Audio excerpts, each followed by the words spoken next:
Hello, my dear friends. Welcome back to my YouTube channel. Don't forget to like, share, and subscribe my YouTube video channel. Thank you, guys. Okay, so let's starting with the today's topic. Today's topic is derived positions. What are derived positions? Derived positions are those positions that are derived from the fundamental or the starting positions that I made a video yesterday just so you can see the fundamental videos, right? Fundamental position videos. So in derived position, what we do is we change the position of either arms, either legs, or either the trunk, right? So from starting from the standing position, in this we are changing the position of the arms, right? We can see we are just in standing position, but the position of the arms is altered, right? So the first position is wing standing. Wing standing is nothing but just standing with keeping your wrist and the fingers and the thumb on your ASIS and PSIS, right? The fingers will be on PSIS, like this it will be placed, and the thumb will be on ASIS. So both side it will be placed like this. So this is wing standing, right? What is now low wing standing? The difference between both is just so simple.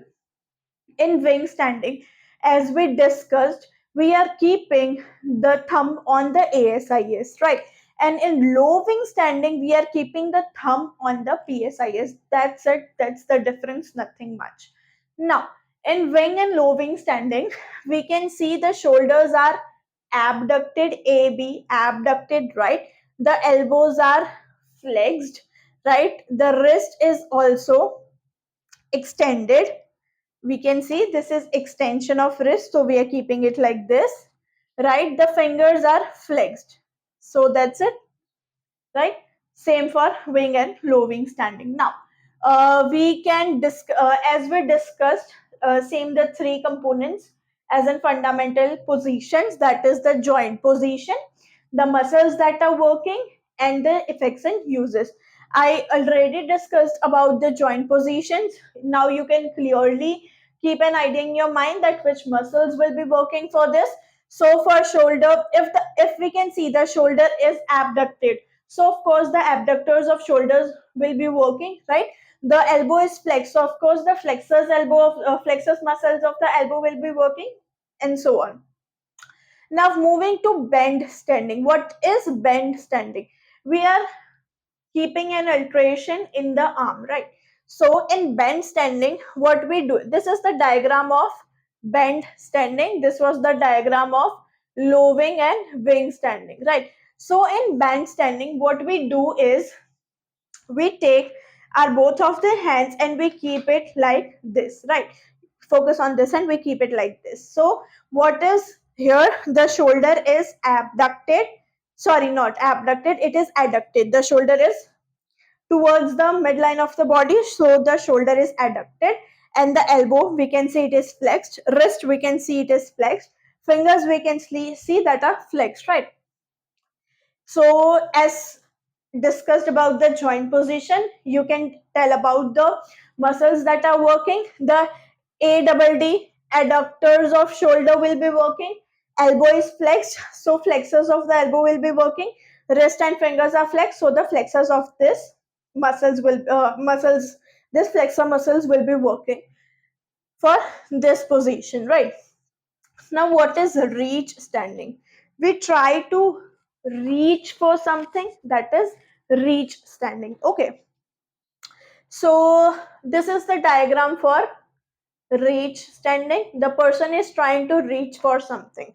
It depicts the shoulder is, both hands, the shoulder is flexed, the elbow is extended, right? The forearm is in mid prone position. We can see the forearm is in mid prone position. Wrist is extension, and fingers are also in extension. So the muscles working here will be, if our shoulders are flexed, flexors will be working. Elbow is extended, extensors will be working. Wrist and fingers are extended, so the extensor muscles of this will be working. This is our reach standing. Okay. Now moving to yard standing. What is yard? Yard is a bigger place, bigger area, empty area. So that is yard. So standing like this. The hands will be abducted. Shoulders will be abducted, right? So this is the yard standing. The shoulders are abducted. Elbow is extended. Wrist is extended. Fingers are extended. Everything is sorry, shoulders are flexed. This is flexion, right? This is flexed and abducted, not extended. Shoulders are flexed and abducted. Elbow is extended. We can see the elbow is extended, right? The fingers are extended. Done. So this is about the yard standing. Muscles will be working. If you very well know now, extensors of elbow will be working. Flexors, extensors, both will be working to maintain the position, right? Now moving to the stretch standing. What is stretch standing? We are trying to stretch. That is stretch standing. So this is the diagram of stretch standing. Nothing, just we are trying to stretch. So my elbows are, sorry, my shoulder is getting flexed, right? This is flexion. Elbow is extended.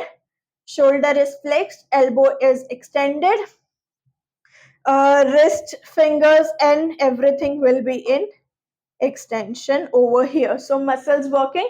If shoulder is flexed, flexors of shoulder muscle will be working, right? Elbow flexors muscle will be working, and here the extensors of wrist and fingers will be working to maintain this position. Now you understood about this 6 basic derived positions in which the alteration was done for the arms, right? The alteration was done for the arms. There was no alteration in either trunk or either in legs, right? Now what are the effects and uses, right? We can perform strengthening exercises. We can perform like from this stretching exercises can be performed, trunk exercises can be performed, right? Rotation exercises can be performed, shoulder exercises can be performed, wrist exercises can be performed. We can reach up to take something from front or side, anything, right? So these are the effects and uses of this derived positions from standing with alteration of arms. Now I discuss with you about the alteration of trunk as well as about the alteration of the legs in standing only, right? So continuing with the derived positions from standing with alteration of legs. Now, as we discussed earlier, that was for alteration of arms. Now we are discussing for the alteration of the legs. It means there will be some or other alteration in one or both the legs, right? So the first one is close standing. There is nothing in close standing. It's just that you are standing with both the feet together. There is no distance between your feet. So the base of support, these are the effects and uses. So the base of support will be decreased. As we can see, normally we stand with some distance, right? But here we are standing in a close. There is no distance between the feet. So the base of support will be decreased and the COG will be higher. What we can do in this position? We can perform strengthening exercises, stretching exercises, right? Balance exercises can be done. Okay. Rest of the body position, the muscles working will be same as we discussed in the standing position. Second is toe standing. In this, we are standing on toes, right? uh, Many times we have seen that the children try to stand on their toes while playing or something like that. So that's it. We are just standing on the toes. Rest of the joint position, the muscle working is same. The base of support is decreased as we are just standing on our toes and the COG is higher, right? The strengthening exercises can be performed in this derived position. The third one is stride standing. What is stride standing? In stride standing, generally this is more comfortable for the physiotherapist. Like while we are performing an exercise on the patient or something, the physiotherapist tend to stand with a wider base of support so that he or she does not get tired easily, right? So it's just that the base of support will be increased over this, right? The legs will be apart and there will be distance between them. So if the base of support is increased, it will be easy for the therapist to perform any kind of work without getting fatigued, right? The fourth one is walk standing. Walk standing is like when we walk, we are just standing in a walking position. The one leg, the one leg hip is in flexion, the other one is in extension. So that is walk standing, right? The base of support will be increased as there will be more area and the COG will be lowered. Strengthening exercises, stretching exercises can be performed, right? The fifth one is step standing. The fifth derived position is step standing. In step standing, what we do is we keep one of our foot on a step, right? Like climbing stairs. So when we are climbing stairs, one of our hip is in flexion, knee is in flexion, and ankle is neutral or dorsiflexed. The other hip is extended, knee is extended, and ankle is neutral. So here the base of support is increased. Base of support is increased due to this step, right? If step would not be there, the base of support would be less. COG is decreased. We can perform stretching exercises, strengthening exercises, easy, right? Easy and comfortable position. The sixth one is half standing. In this, we are standing on one leg only. The other leg is in the air. So the other leg, the hip will be extended and the knee will be flexed in the air, right? And the other knee that is supported on the ground, the hip, knee, and ankle, hip and knee will be extended and ankle will be neutral or slightly dorsiflex as comfortable. In this, the base of support will be reduced as we are just standing on one leg, right? So these are all the derived positions of standing in alteration of legs, right? We discussed this six position: close standing, toe standing, stride standing, walk standing, step standing, and half standing, right? And we discussed the effects and uses. The joint position, the muscles that are working, now you can easily understand about this. Now let's move to the derived positions from standing in alteration of the trunk.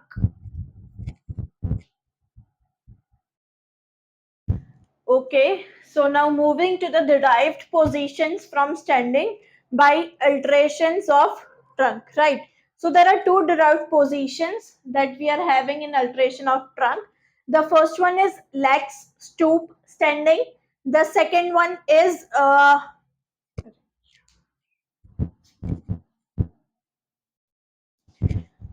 so the second one is stoop standing, right?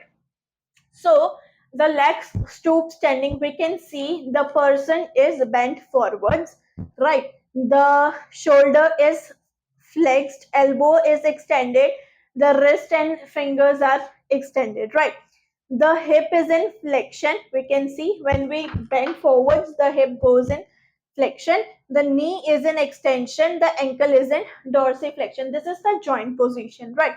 The muscles working that are, if the hip is in flexion, hip flexors will be working, knee extensors will be working, both the dorsal and plantar flexors will be working to maintain this position, right? Shoulder flexors will be working, elbow extensors will be working, fingers and wrist extensors will be working, right? Now what are the effects and uses for this exercise, this derived position? So that is, we can bend the trunk, right? The trunk is bent, we can see. So trunk bending exercises can be performed very easily. Stretching movement, stretching exercises can be done, right? This position increases the mobility for the trunk, so it is very helpful when we need to increase the trunk mobility, right? The second position is stoop standing. In this position, the hip is in flexion, the trunk is bent forwards, right? So the shoulders are down, relaxed, they are not even flexed, right? And the elbow is extended, the wrist and fingers are in extension, the knees are also in extension, the ankle is slightly dorsiflexed, right? Just the hip is in flexion. So the muscles you can understand now. Now, what are the effects and uses for this exercises? Same, the trunk is bent, so trunk bending exercises can be performed. Trunk mobility will be increased by performing this, right? Stretching exercises can be performed. The next main important thing that can be performed during this position, that is shoulder exercises. Shoulder exercises can be performed when we are in stoop standing position. Now, this was for alteration of trunk. Now, moving to the alteration of both, that is legs and trunk. There are two positions in this. The first one is fall out standing. The name of this is fall out standing, right? Now, what we can see in this diagram, the person is bent forwards, right? But he has stability because of his ankle, right? Discussing about the leg that is behind, the ankle is dorsiflex, the knee is extended, the hip is flexed. Discussing about the leg that is in front, the hip is in flexion, the knee is in flexion, the ankle is in dorsiflexion. You can understand the muscles, right? So this is fallout standing. Now, what are the effects and uses? Stability will be increased, right? Of course, if a person can stand in this difficult position, of course, the stability of that person will increase, right? Stretching exercises can be performed, strengthening exercises can be performed, right? The second one is lunge sideways. Now, in this, the upper body is in same as in standing position. There is alteration in the legs, right? What we can see, this side leg, we can see the knee is in extension, the ankle is in slight dorsiflexion, the hip is in abduction, right? It is an abduction and lateral rotation. And if we see for this side, the hip is in abduction, right? The hip is away from the body, hip is in abduction, the knee is in flexion. Knee is in flexion, ankle is again in dorsiflexion. What are the effects and uses for this? Stability will increase, stretching and strengthening exercises can be performed. Same. So this were the derived positions in alteration of legs and trunk, and these two were for the alteration of the trunk, right? So this is all about the derived position from standing.